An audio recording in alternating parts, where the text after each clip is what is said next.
And right now we are on page 182.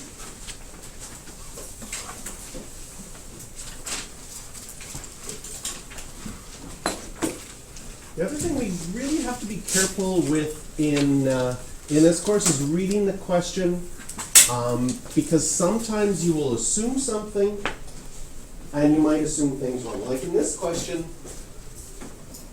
whenever you have an equation and a graph, you assume that they're the same thing. But in this situation, it says the graph of this was reflected and the image was shown. So this graph doesn't match with that equation. Not that it matters for solving this question, we just need to come up with the equation. So again, here, reflected in the x-axis, here's my x-axis, that's going this way. That helps me figure out it's vertical. Algebraically, vertical means that your negative is outside of the function. So you would get perfectly full marks for this question if you took the original equation, put it in a big set of brackets, and put a negative outside. Because that's what a vertical reflection would be. Now, that's the case, but sometimes this might be a multiple choice question and they might multiply it out. So I'm going to put 3 or 4 possibilities down. We'll see what I come up with.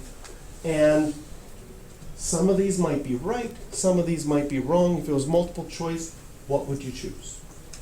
So here, I'll do some possibilities here. Y equals.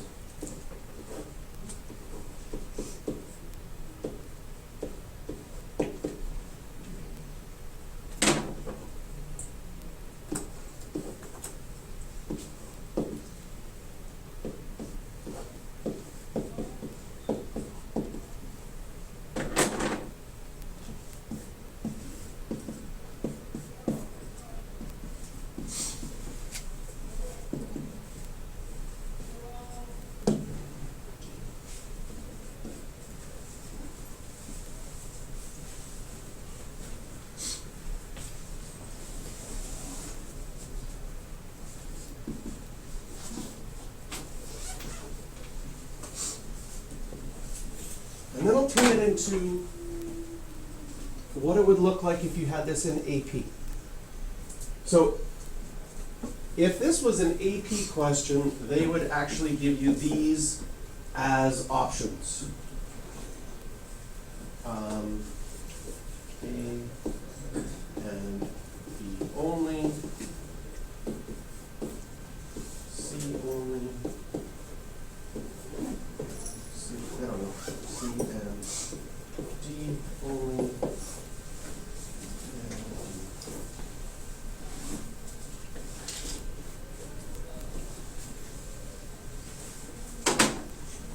that's an AP style. They give you 4 options and then and then it might be that more than one of them is right. So that makes it even more challenging. Usually a grade 12 pre-calculus, only one of those answers would be right, and you pick it. In an AP one, they might give you a bunch of options and then you have to say which one, capital A, capital B, capital C, or I guess capital C, capital.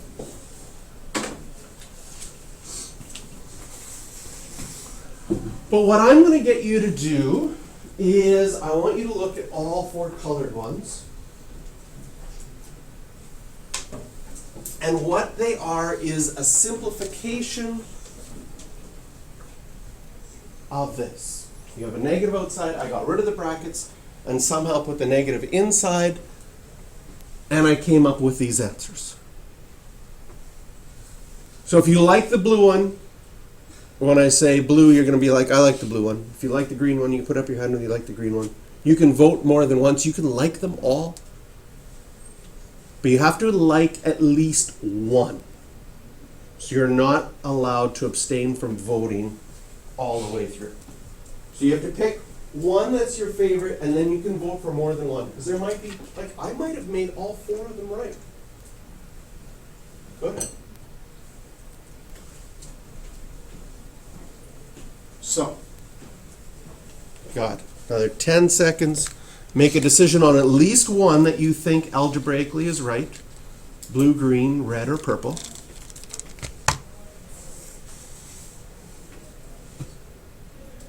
And then we'll go from there.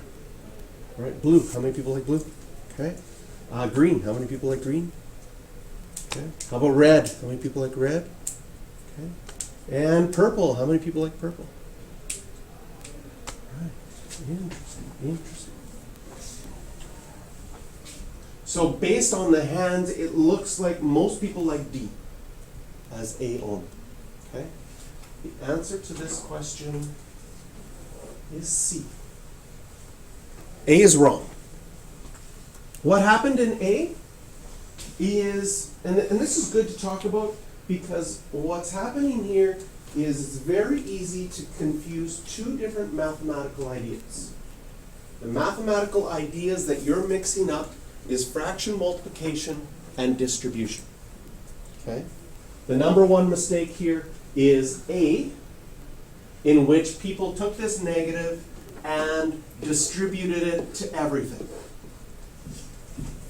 And why is that wrong? Because don't we distribute in lots of places? Yes, we do. But the reason that's wrong is because a negative outside the fraction is really a -1.